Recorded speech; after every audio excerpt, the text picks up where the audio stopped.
بسم اللہ والصلاۃ والسلام علی رسول اللہ۔ فتاوی رضویہ شریف کا ایک رسالہ ہے جس کا نام ہے حاجز البحرین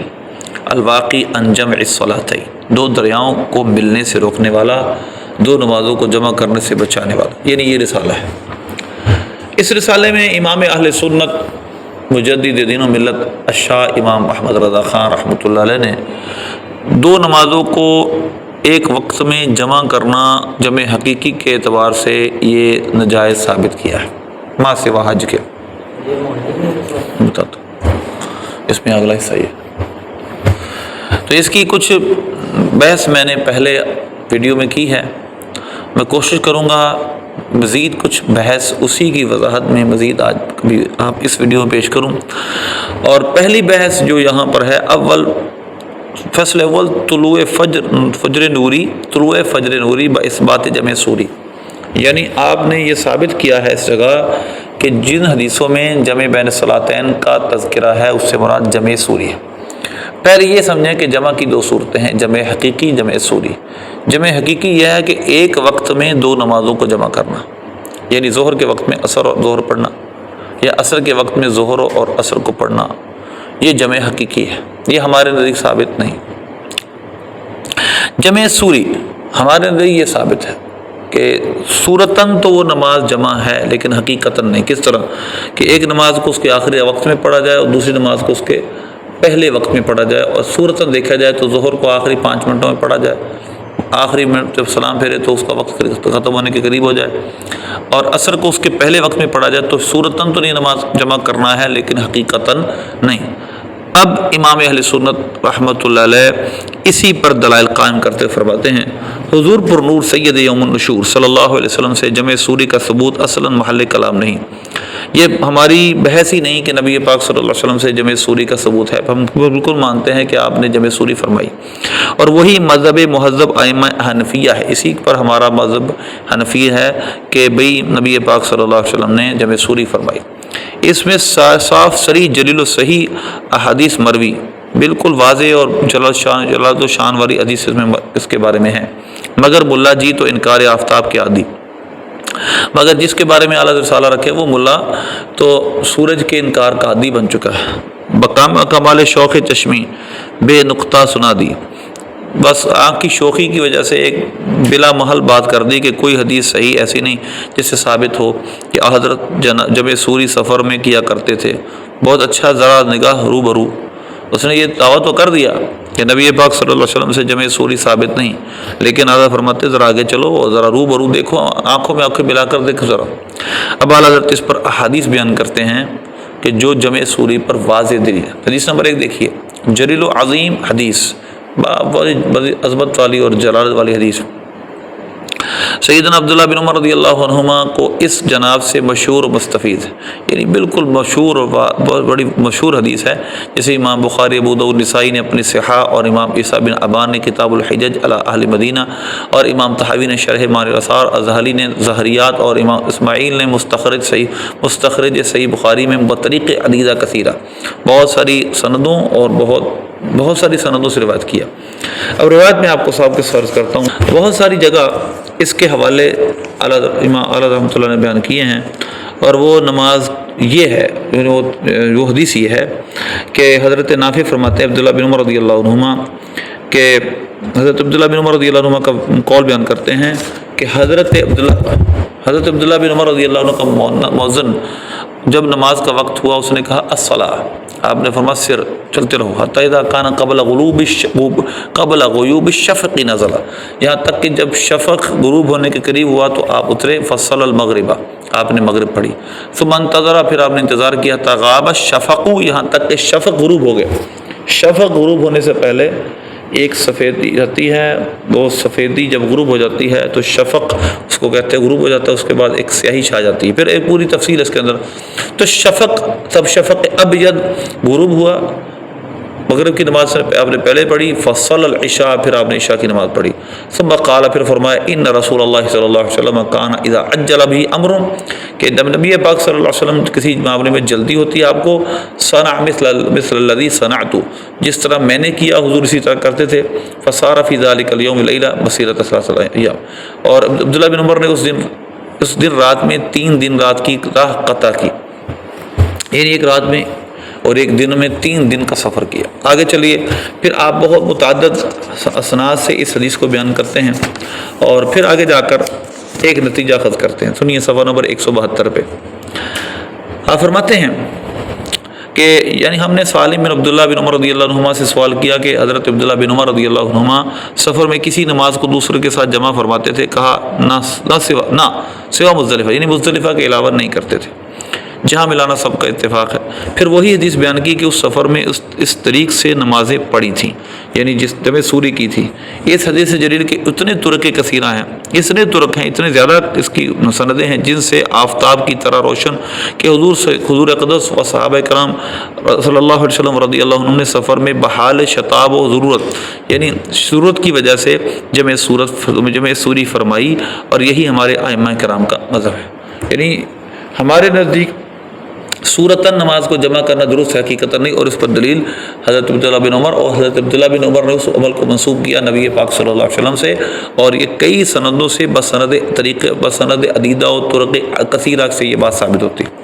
دوسری دلیل امام اہل سنت اس پہ دیتے ہیں حدیث کے طور پر، حدیث دوسری بیان کرتے اس پر امام اجل امام احمد حنبل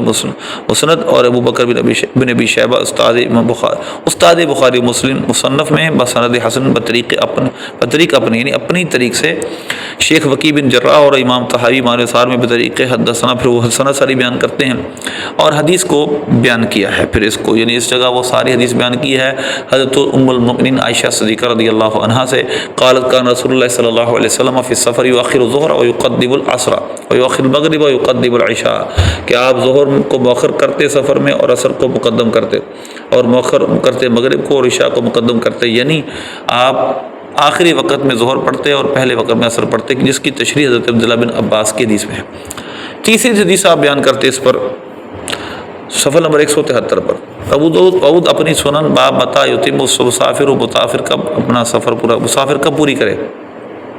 اور پھر ایک اور حوالہ دیتے ہیں اور روایت کرتے مولا علی رضی اللہ تعالیٰ عنہ سے کہ محمد بن عمر بن علی، محمد وہ پوتے ہیں حضرت مولا علی کے، وہ اپنے حضرت مولا علی کے بیٹے حضرت عمر سے روایت کرتے ہیں، وہ اپنے والد ماجد عمر بن علی مرتضیٰ کرم اللہ وجہہ کی روایت کرتے ہیں، ان علی یعنی مولا علی تک لے کے جاتے ہیں اس عمل کو حضرت عمر جو کہ حضرت مولا علی کے بیٹے ہیں۔ ان علی کان اذا سافر سار بعد ما تغرب الشمس،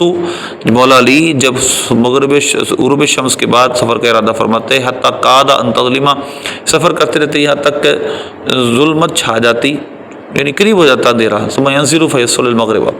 پھر آپ اترتے اور مغرب پڑھتے، ثم يدعو بعشائه فيتعشى، پھر آپ عشاء کا یعنی رات کا کھانا منگواتے تو اس کو آپ کھاتے، ثم يصلي العشاء، پھر عشاء پڑھتے، ثم يرتحل، پھر آپ سفر کرتے۔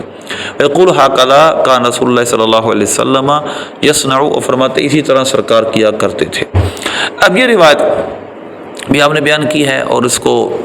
پھر آپ کہیں امام عینی نے شرح عمدۃ القاری میں لکھا ہے لا باس بہ، اس کی سند میں کوئی کلام نہیں ہے۔ تو اس میں حضرت مولا علی رضی اللہ تعالیٰ عنہ نے بھی نبی پاک صلی اللہ علیہ وسلم سے یہ بات ثابت کی کہ نبی پاک صلی اللہ علیہ وسلم اسی طرح کرتے تھے، اور ثم کے لفظ ہیں جس کا مطلب پہلے مغرب پڑھی، پھر کچھ تاخیر کی، کھانا منگوایا، پھر کچھ تاخیر کی، پھر عشاء پڑھی، اور پھر آپ نے سفر کیا۔ آگے چلیے، حضرت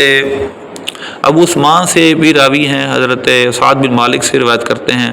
اور یہ حدیث چوتھی دلیل کے طور پہ پیش کرتے ہیں، كنا نجمع بین الظہر والعصر نقدم من هذه ونؤخر من هذه ونجمع بین المغرب والعشاء، اس کا مفہوم یہی ہے جو میں نے پہلے بیان کر دیا۔ حضرت عبداللہ بن مسعود رضی اللہ عنہ سے 5ویں حدیث بیان کرتے ہیں،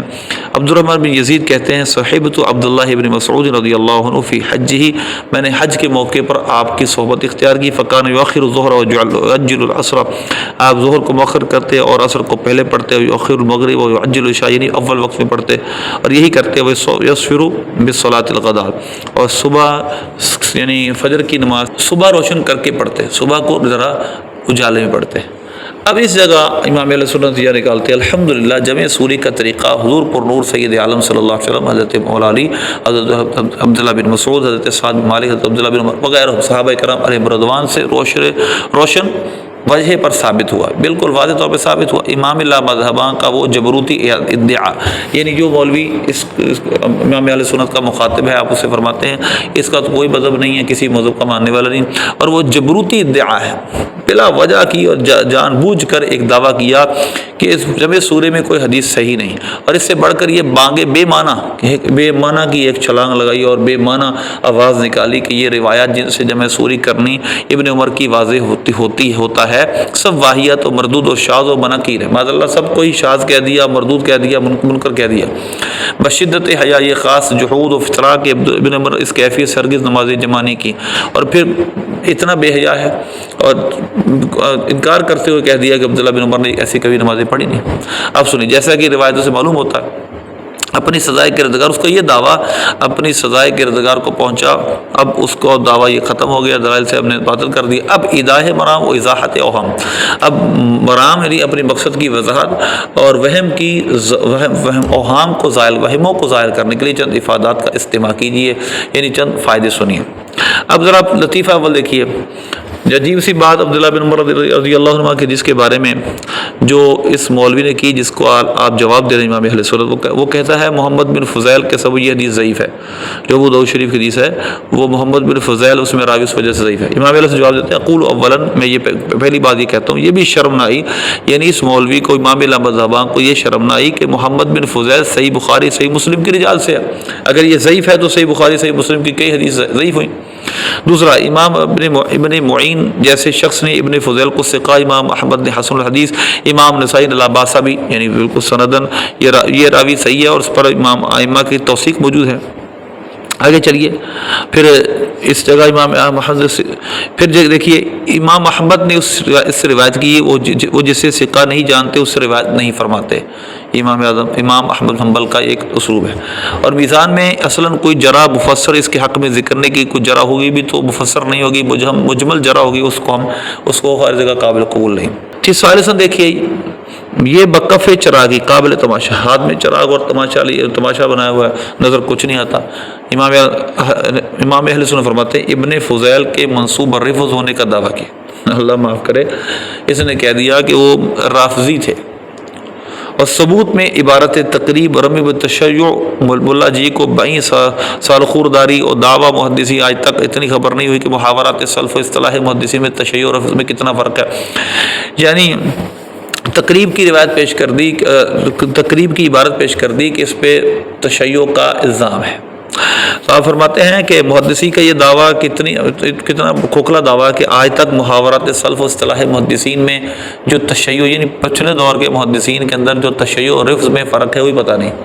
زبان متاخرین میں شیعہ روافض کو کہتے ہیں قدرہ اللہ تعالی جمیعاً، بلکہ آج کل کے بےہودہ مہذبین اور روافض کو رافضی کہنا خلاف تہذیب جانتے ہیں، اور انہیں شیعہ ہی کے لقب سے یاد کرنا ضروری سمجھتے ہیں۔ پہلے لوگ رافضی کو زیادہ سخت سمجھتے تھے،